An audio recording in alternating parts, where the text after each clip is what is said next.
Toute réflexion sur la laïcité devrait commencer par une définition. Or, nous avons manifestement en face de nous une notion qui frappe par son caractère polysémique, polyphonique.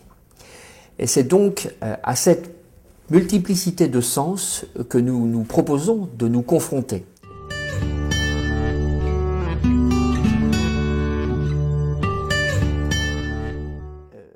Ça nous amènera forcément à un petit parcours historique, mais prendre au moins la mesure de ce qui, dans l'histoire, à travers différents événements très importants, a marqué notre perception de la laïcité.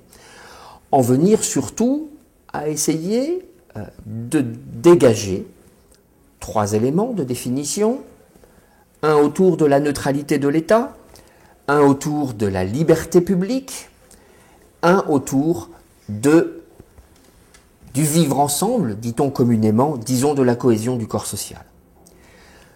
Quand on aura posé ces 3 éléments, pour mieux en mesurer les enjeux, eh bien, nous essaierons de voir comment, à la lumière du triptyque républicain, liberté, égalité, fraternité, peut être interrogée cette laïcité, pour mieux en saisir, en découvrir, en redécouvrir les enjeux et les enjeux contemporains. Une ouverture sur connaissance et reconnaissance permettra de voir comment la laïcité ne peut s'accommoder d'une neutralisation à la fois des particularités et de la dimension de la conviction personnelle de chacun.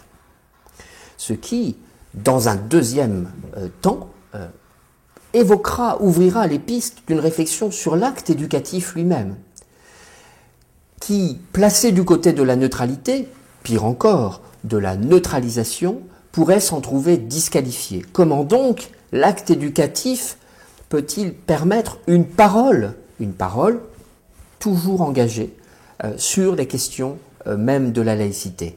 Et enfin, y a-t-il une manière spécifique d'aborder l'école catholique au regard de la laïcité?